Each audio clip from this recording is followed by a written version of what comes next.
কেন Donald Trump Venezuela হামলা করল চলেন জেনে নিই।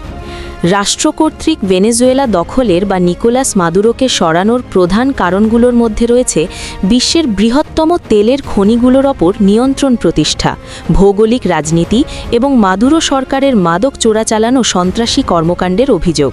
ট্রাম্প প্রশাসন ভেনেজুয়েলার অভিবাসী সংকট এবং মাদুরো সরকারকে অবৈধ হিসেবে গণ্য করে, যার ফলে তারা সমাজতান্ত্রিক শাসনের অবসান ঘটাতে চাচ্ছে। ভেনেজুয়েলায় মার্কিন আগ্রাসনের প্রধান কারণগুলো হল তেল সম্পদ দখল। ভেনেজুয়েলা বিশ্বের সবচেয়ে বড় প্রমাণিত তেল মজুদের দেশ, যা নিজের নিয়ন্ত্রণে নিয়ে আন্তর্জাতিক জ্বালানি বাজার ও সরবরাহ চেন নিয়ন্ত্রণ করতে চায় যুক্তরাষ্ট্র। রাজনৈতিক পট পরিবর্তন। ট্রাম্প প্রশাসন মাদুরোকে স্বৈর শাসক হিসেবে গণ্য করত এবং 2019 সাল থেকে হুয়ান গুইদোকে বৈধ প্রেসিডেন্ট হিসেবে স্বীকৃতি দিয়েছিল, যার মাধ্যমে সমাজতান্ত্রিক শাসনের অবসান ঘটাতে চেয়েছিল। মাদক ও সন্ত্রাসী অভিযোগ।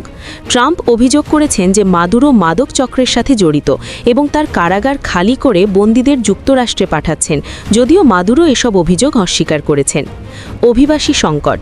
প্রায় 8 মিলিয়ন ভেনেজুয়েলান অর্থনৈতিক সংকট ও রাজনৈতিক দমনপীড়ন থেকে পালিয়ে যুক্তরাষ্ট্রে যাওয়ায় ট্রাম্প প্রশাসন এই সমস্যার জন্য মাদুরোকে দায়ী করত।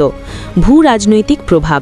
ভেনেজুয়েলার তেল সম্পদকে কাজে লাগিয়ে বৈশ্বিক শক্তিসাম্য নিয়ন্ত্রণে এবং চীনের মতো প্রভাব কমিয়ে নিজস্ব আধিপত্য বজায় রাখতে চায় আমেরিকা।